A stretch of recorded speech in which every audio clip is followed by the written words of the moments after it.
देखिए, 27 साल बहुत लंबा अरसा होता है।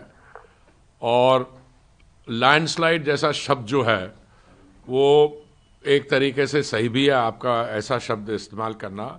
पर मैं तो दिल्ली के नागरिक, दिल्ली के वोटर्स को सल्यूट करता हूँ। उनको मैं समझता हूं कि ये सही मायने में भारतीय जनता पार्टी की और माननीय प्रधानमंत्री जी के नेतृत्व में जो भारतीय जनता पार्टी और कार्यकर्ताओं ने जो जीत हासिल की है बहुत शानदार है।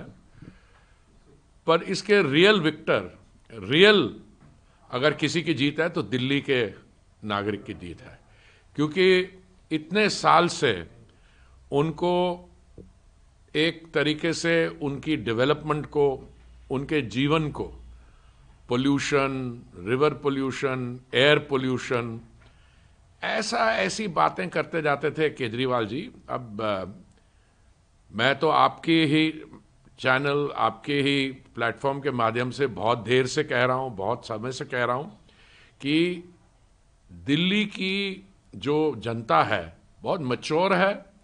और मैंने ये भी शायद कहा था आपको कि mature mass is wiser and more constant than the prince. वो ठीक है, दिल्ली की वोटर कभी बीजेपी को उन्होंने छोड़ा नहीं था 2014, 19, 24 के लोकसभा इलेक्शन में। पर लोकल इश्यूज पे मैं समझता हूं कि ये बहुत क्लियरली केजरीवाल जी की पर्सनल स्टैंडिंग बहुत इरोड हो गई थी। उन्होंने दिल्ली की जनता को मिसलीड किया। उन्होंने जो उनकी अपनी ट्रांसफॉर्मेशन है, जैसे अब अन्ना जी के आपने इंटरव्यू देखी हो आज सुबह, और कहाँ भ्रष्टाचार के खिलाफ एक आंदोलन जो शुरू हुआ था वो अपने आप में सबसे भ्रष्ट आउटफिट बन गया। तो दिल्ली की जनता deserved better, they have got better. So this is a victory for democracy, for Delhi. और दो डबल इंजन की सरकार होगी, जो माननीय प्रधानमंत्री जी का विकसित भारत का जो संकल्प है वो अब दिल्ली में भी लागू होगा। और दिल्ली आने वाले जल्दी में ही 3 साल के अंदर, मैं बताता हूं, जो हमने ये वादा किया है कि रिवर फ्रंट को, साबरमती रिवर फ्रंट या बाकी जो शानदार ऐसे रिवर फ्रंट्स है भारत में और बाहर, वैसे कर देंगे।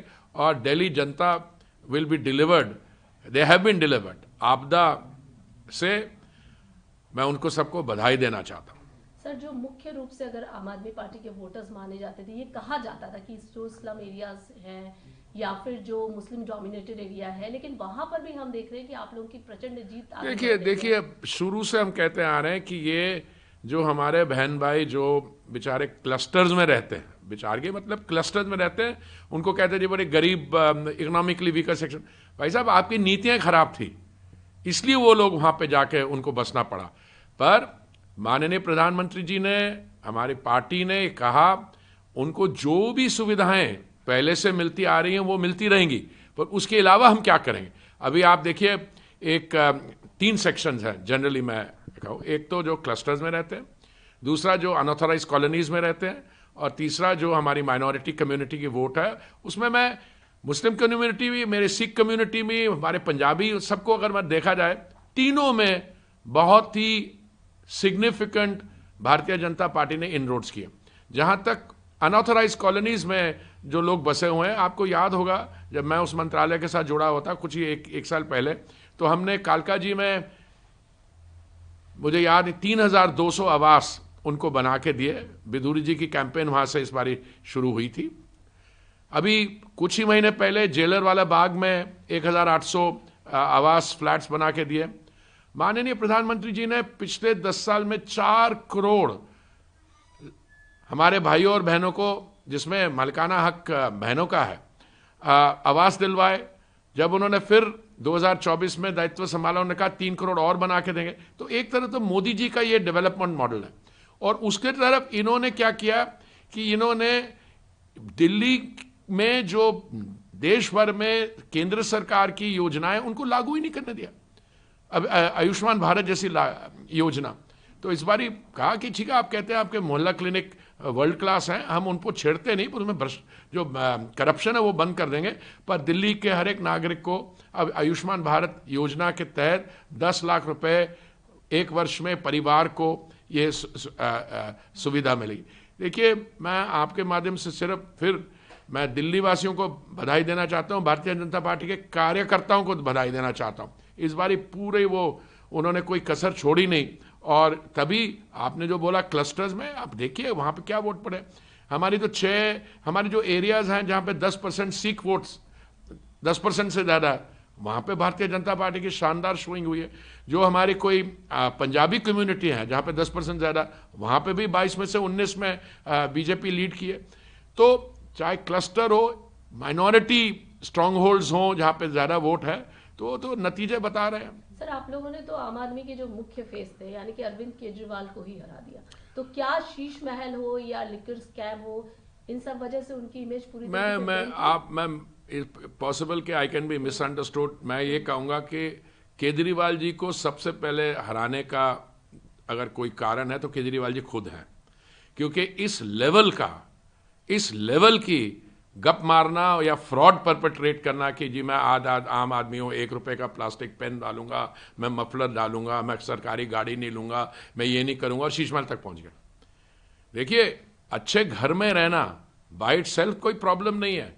बहुत लोग अपनी मेहनत से, अपनी कमाई से अपने बच्चों के लिए शिक्षा अच्छी करते हैं, पर ये तो हर एक की तो टोटल फ्रॉड है। मतलब अगर आपके एजुकेशन इतनी वर्ल्ड क्लास है तो आप अपने बच्चों को क्यों भेजते हैं अमेरिका या कनाडा? देख रहे हैं अपने लोन कहां से लिए, इसको जस्टिफाई कैसे करते हैं? और ये मैं आम आदमी हूं, वैगन आर के फ्रंट सीट में बैठता हूं, और घोटाले जो किए वो भी वर्ल्ड क्लास में। और 2012 में फिर मैंने आपके माध्यम से एक बारी बात ये रखी है कि अगर कांग्रेस पार्टी अगर सीएजी ना होता तो कांग्रेस पार्टी ने देश को बेच दिया होता कई बार। तो सीएजी के 14 रिपोर्ट इनके बारे हैं। तो अब तो भाजपा की सरकार बनेगी और अब तो वो सीएजी रिपोर्ट्स टेबल होंगी असेंबली में, एलजी साहब को भेजेंगे और उसके बाद चर्चा होगी।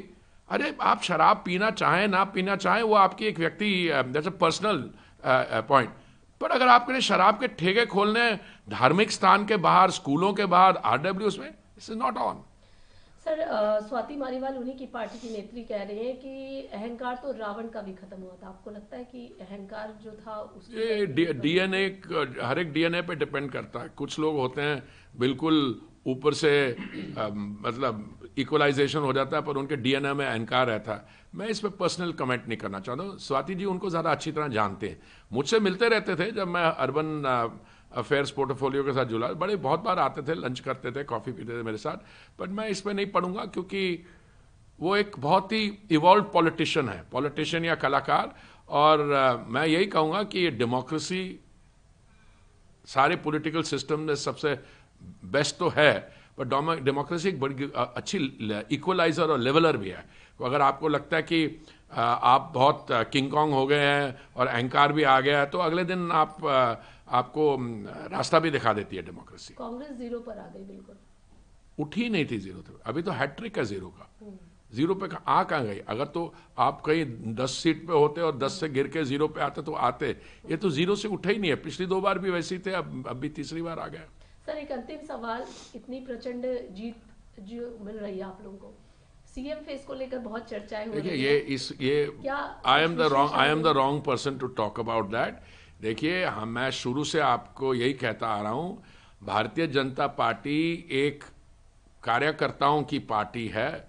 कोई यहाँ पे शॉर्टेज नहीं है टैलेंट में। आप देखिए, अभी पार्टी में जो ऑलरेडी डिक्लेयर्ड विनर्स हैं उनमें कई लोग ऐसे हैं जिनका एक्सपीरियंस है, कुछ का फॉर्मर चीफ मिनिस्टर्स के साथ रिलेशनशिप रहा है, कुछ पार्टी प्रेसिडेंट रहे हैं। तो इसलिए तो हमारे यहाँ शॉर्टेज है ही नहीं, ये पार्टी निर्णय करेगी।